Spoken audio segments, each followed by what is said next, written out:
Welcome into PressBox Live. Stan the Fan Charles of PressBox and PressBoxOnline.com.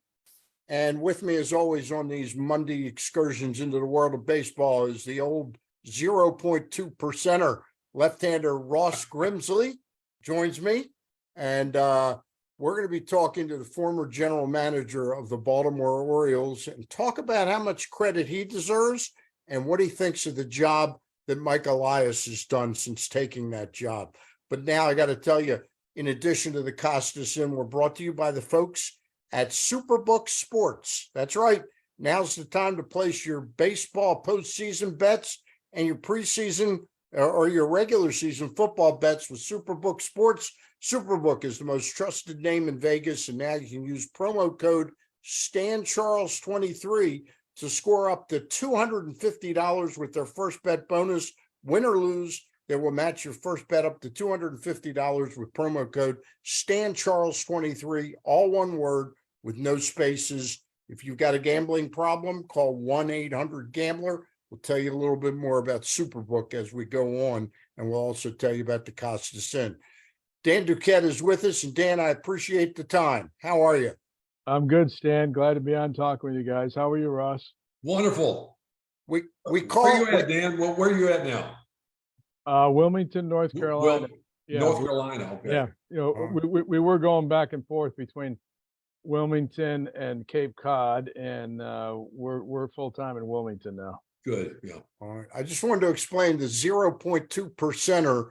That's what, when you use Ross Grimsley in the Immaculate Grid as like an Oriole in a red or an Expo in a red, he comes up as 0.2% of the people answer that. I don't think that's good. Doesn't reflect the greatness, the brilliance of your career. Whatever. You guys, first of all, before we start talking Orioles, you guys have something in common. You both were with the Montreal Expos. Yes, we were. Good, great organization, the Expos. We had some great years up there. I really enjoyed my time up there. How about you, Ross? I loved it. I mean, my son was there. He got to go to, got some French schooling, and it was a lot of fun. It was a great time. I've always had a good thing in Canada. My sister lives in Calgary. I spent 6 years there coaching with Seattle in the PCL. It's always been a great time. I love Calgary. Montreal is a lot of fun. Actually went up there a few times. In the efforts to get a team up there, right? And they were pushing to get one. They had a tremendous fan base still, but if they get one, it'll be to be seen. But it's always a lot of fun. Good place, and I really liked it. Yeah, both of our boys were born there, the older boys. And we go back there skiing in the wintertime. We enjoy it. And they have a 30th anniversary for that 1994 Expo team in 2024. I was talking to Sean Berry yesterday. He was the third baseman on that team. And he was telling me how he used to have to go out to the mound to protect Pedro when Pedro would buzz one of the hitters inadvertently. And Sean told me he got invited back up there, but they're still celebrating that 94 team that didn't have a chance to show their medal in the postseason, unfortunately, but there's still a big following for the Expos and that team in particular. Yes, up in Montreal. We'll see if they can muster up enough to get a franchise when baseball expands. We'll see. It now looks apparent that the Tampa Bay Rays are staying in the Tampa-St. Pete area, and it looks almost certain, I guess, that the A's will be moving to Las Vegas. Dan, I wanted to switch gears and get back to talking about the Orioles.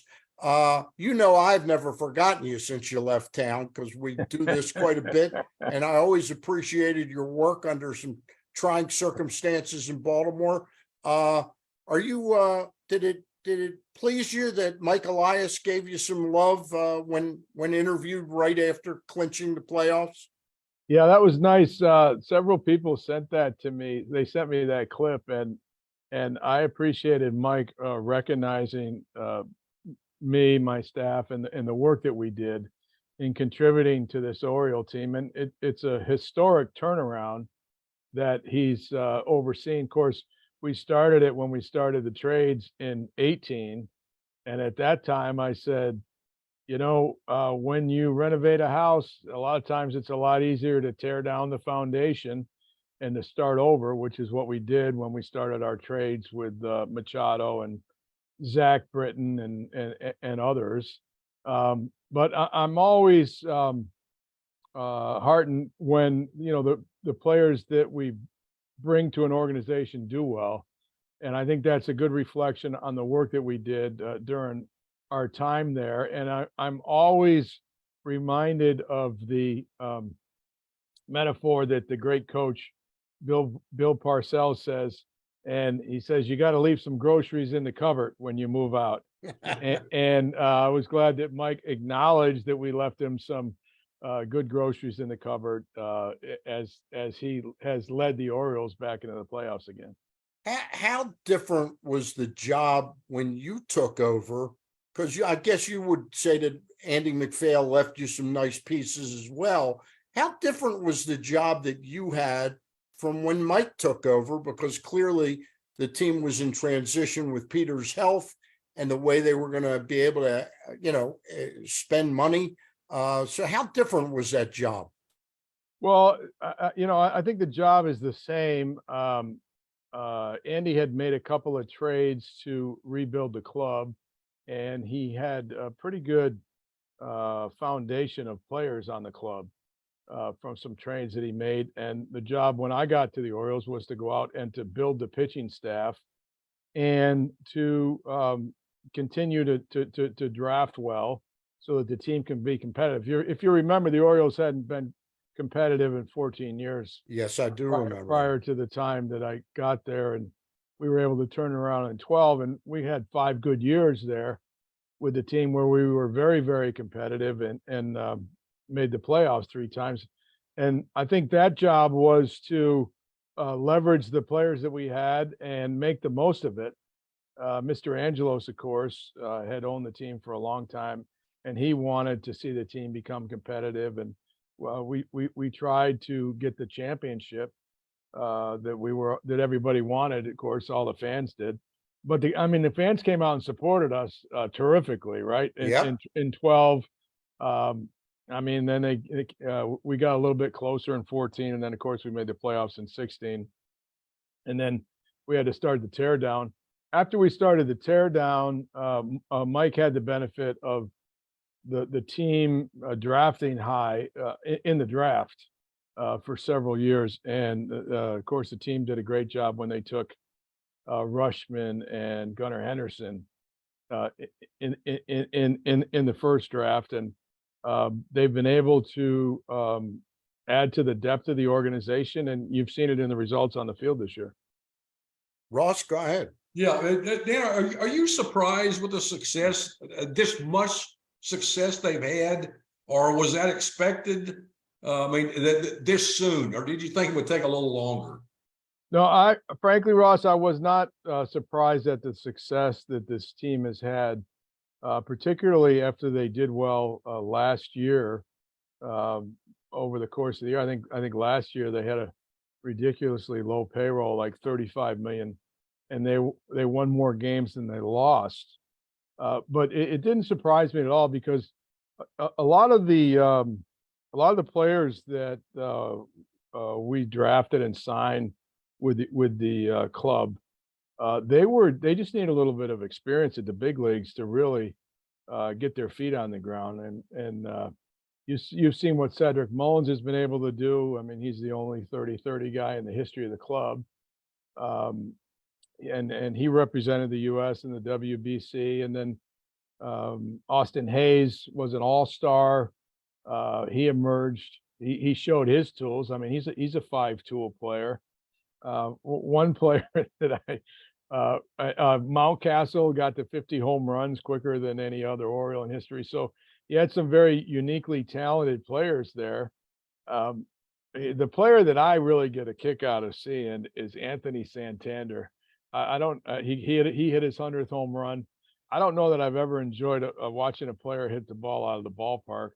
I mean, there's a guy that's a complete player that we took in the Rule 5 draft. And, people always like to criticize the fact that we took players in the Rule 5 draft. Well, I don't have to say anything else about that other than to say watch Anthony Santander, because Hey, Dan, you could go through a bunch of Rule 5 drafts, and if you hit on one like that, it would justify anybody that you took over a decade. So I really enjoy seeing him play, and I mean he's a complete player.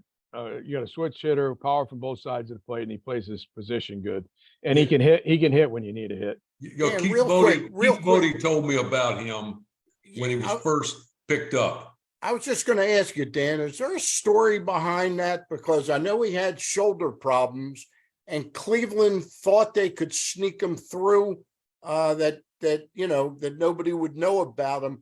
Is there a story behind that, how you had seen him? Well, he played in the Carolina League. We had a team in the Carolina League, and he was identified by Steve Walters, who's an economist from Loyola, and Steve's a very good numbers guy, and he identified the fact that Anthony Santander was young. Not only was he young, but he had a unique skill set. He had a power from both sides of the plate. And then Keith Bodie was a good hitting coach, and he had observed Santander in the league. And then we also got an opportunity to see him. We had some good video of him, and in the video that we watched prior to the draft, he showed his skills. He showed power from both sides of the plate. He made some good plays in the field. He showed that he had a little better than average running speed. I mean, he showed all the skills. Now, coming from the Carolina League, that's a big jump. But Anthony, we got a break. He had some injuries, which allowed us to nurse him through those injuries, and then keep him on the major league roster and invest some more time in him, send him out on option. And it ended up being a big plus for the Orioles. I mean, he loves playing ball. The fans like him. And Baltimore, he's established himself in Baltimore. Go ahead, Ross. Yeah, Dan, one of the things I scratch my head listening to some of this stuff, but the O's have been just a tremendous team. They do so many things well. Run, steal bases, play defense. They've pitched, just done. But the comment that was made, how are they? We're not going to be able to keep this team together because it's going to cost too much. Why would you say that? Why? I mean, it doesn't cost too much. Really not now. It doesn't cost too much, and you're seeing a really good team, and you're seeing a young team. You look at what those other teams are spending on payroll, and it's inverse. The order of the standings are just about inverse to the payroll, right? I mean, the Orioles are up there. They've got a payroll under 65 million. Tampa's right behind them. Their payroll is a little bit less. And then you've got, I think Boston is 181. That's about 3 times the Orioles, right? And then you've got the Yankees. They're over 200 million. And then, Toronto's a major market team. Okay. Yeah. Their market is Canada. Right. And that's over 46 million people. And that's a very, very broad market. So, I'm proud of the work that our guys did in laying the foundation for this current Oriole team. And Mike Elias has done a nice job too, particularly in his drafting and some of the veteran players that he signed. He made a nice deal for Bradish to lead the pitching staff. And he's gonna get executive of the year, I believe. I mean, he's got my vote for executive of the year. He's done a bang up job, and I'm glad for the city of Baltimore. I'm glad the fans are getting a chance to enjoy the team in the playoffs again. They didn't have to wait 14 years, and they should have another good run. I mean, this is a pretty good ball club. It's a young ball club, like you said, Ross. They play good defense. Their outfield defense is good. Some of the veterans on the pitching staff have done a nice job. I was happy to see Dean Kramer contribute to the staff. He's done a nice job. Who we got him in the Machado trade. And I still have high hopes for Grayson Rodriguez and DL Hall. Those are two guys that we took in the first round, and they've developed very nicely. I think they have the tools to make a difference. And I hope they make a difference when we get to see them in the playoffs this year. Dan, Luke Jackson, who you talked to before he was producing, he's our managing editor at PressBox. He reminded me today of another name of a mountain that you were able to sign, that it was your group, not Mike, that signed Felix Bautista. Oh yeah, Felix Bautista. That's a good story. First of all, I'm glad we signed. I'm disappointed he's hurt. Yeah, obviously a dominant closer would really help the team in the playoffs, and Felix was putting up some dominant numbers, like no other reliever had ever done before. But the reason we got Felix Bautista is that I was able to convince Mr. Angelos to field the second team down in the Dominican at the academy, and the idea in fielding the second team was to develop some pitching.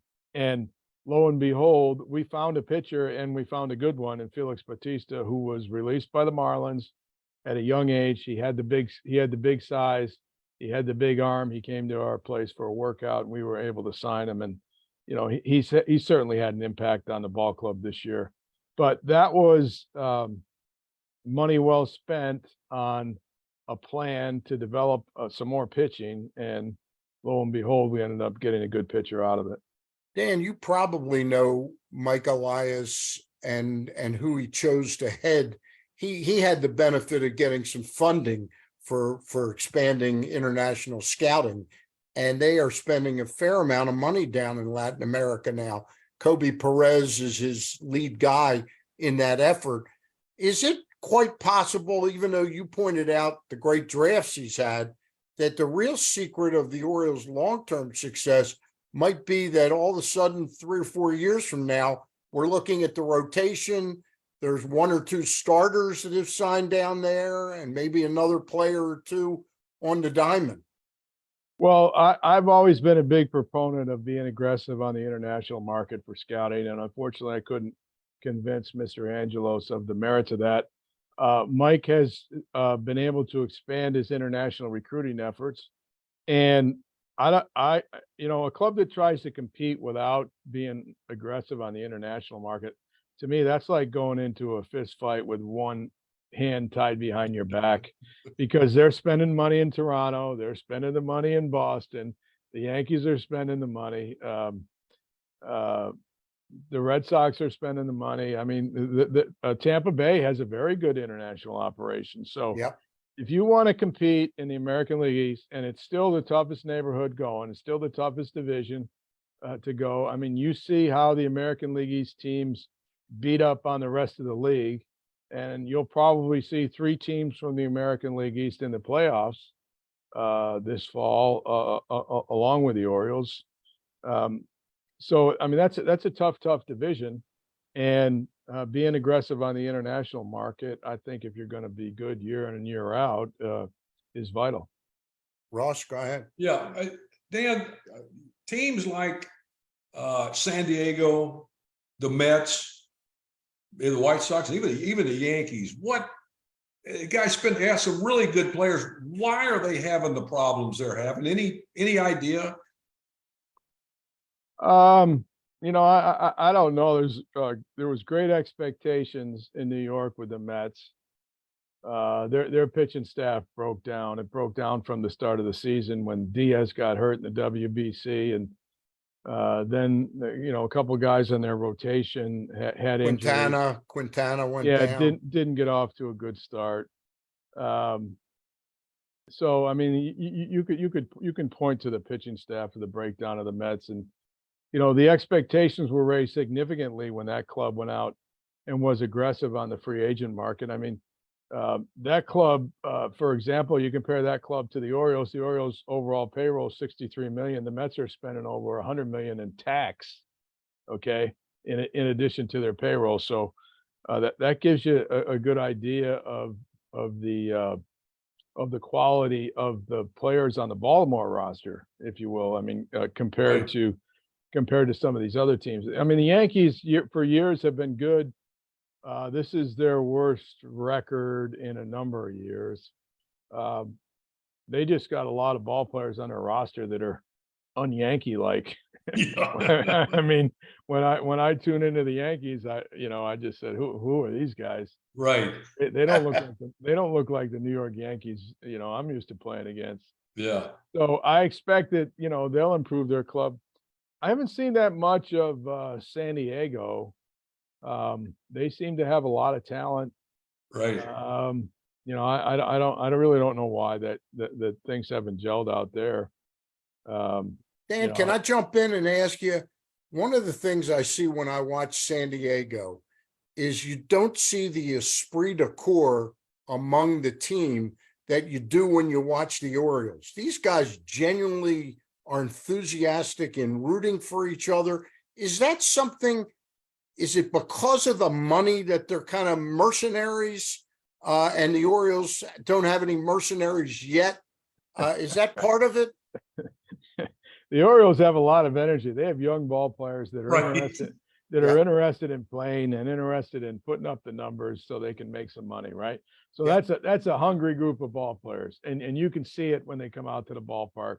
You can see it in the way they go about their job, and that's a credit to the organization.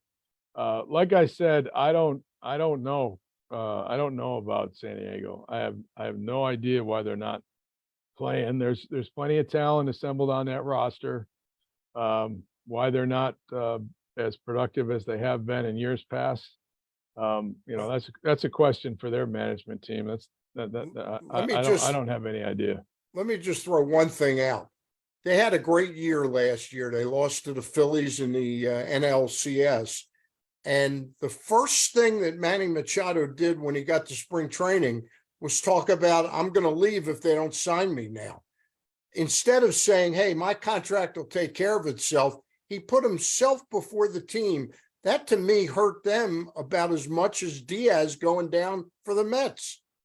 Yeah, I don't know. I don't know how you qualify that. He ended up getting a good contract from them. I watched that series against the Phillies. I saw Josh Hader in the bullpen when he could have been on the field pitching against the guy that hit the ball out of the ballpark the other way there. Yeah, the big power hitter for the Phillies.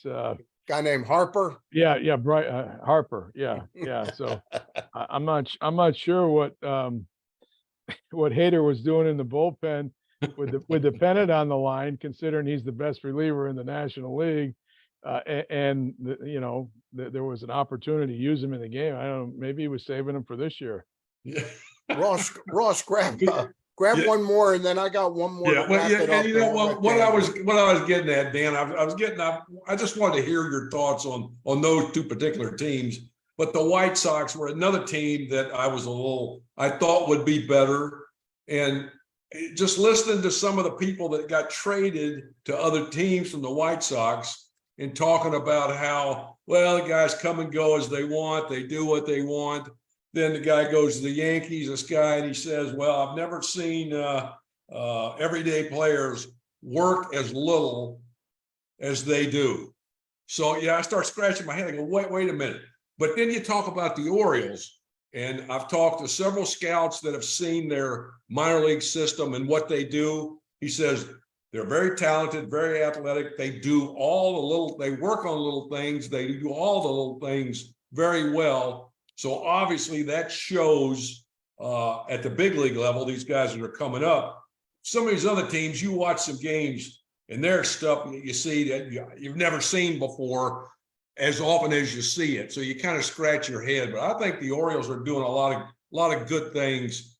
And from what people have told me and what we've seen on the field. So that's very impressive, I think. Yeah, I think you hit the nail on the head, Ross. I'm going to go back to my friend Bill Parcells, and he says you are what your record says you are, right? And if you've got a below average club in the big leagues, there's a lot of things down below that you need to take a look at. if Yeah. you're going to have a good competitive team on the field. And, we always stress good habits, good work habits from the very time they sign. And if you do a good job in your scouting, you look for players that have these great desire to get to the big leagues and already have a foundation of good work habits.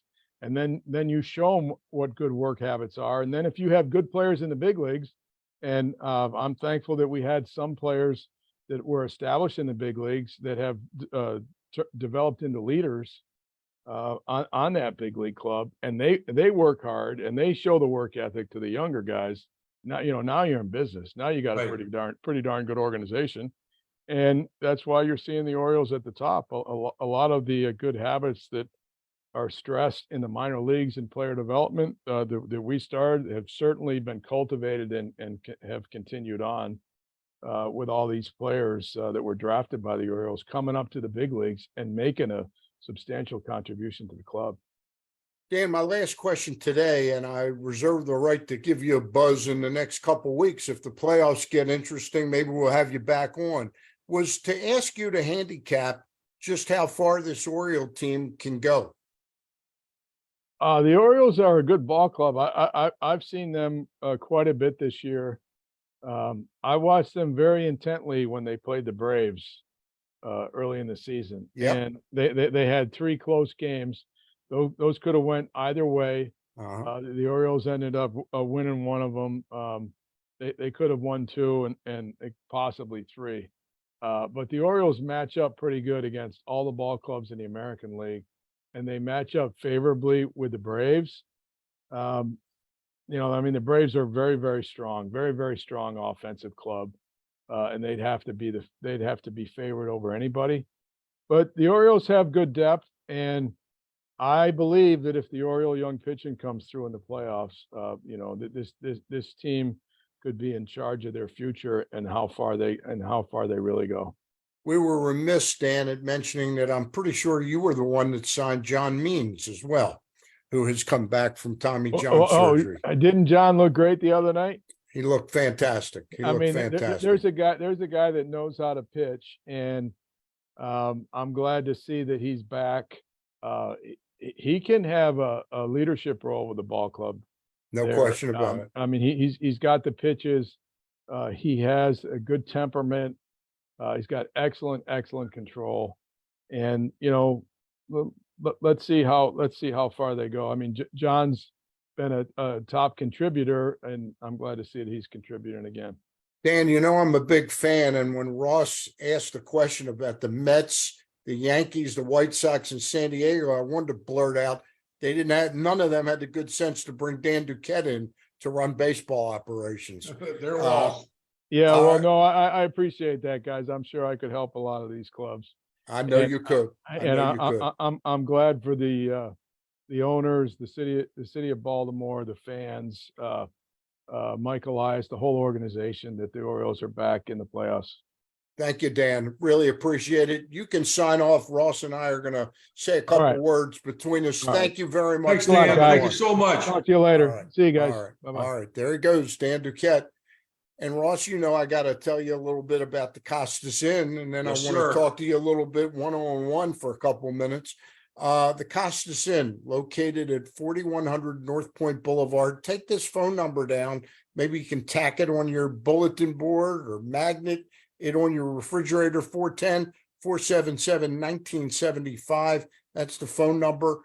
Great crabs, but it doesn't stop there. Great crab cakes, great crab soup, specials every weeknight of the week, and they've got it all there for you, including a warm family atmosphere in the restaurant and sports all over the building. You can watch all manner of sports during the playoffs, Maryland football, NFL games, the Raven games. It's all there for you at the Costas Inn. They've been friends and sponsors of mine since the mid-90s. That's going on 30 years. They've only been in the same location for over 50 years. So they're doing something right, the Costas Inn. Ross, I asked Dan to sort of handicap this.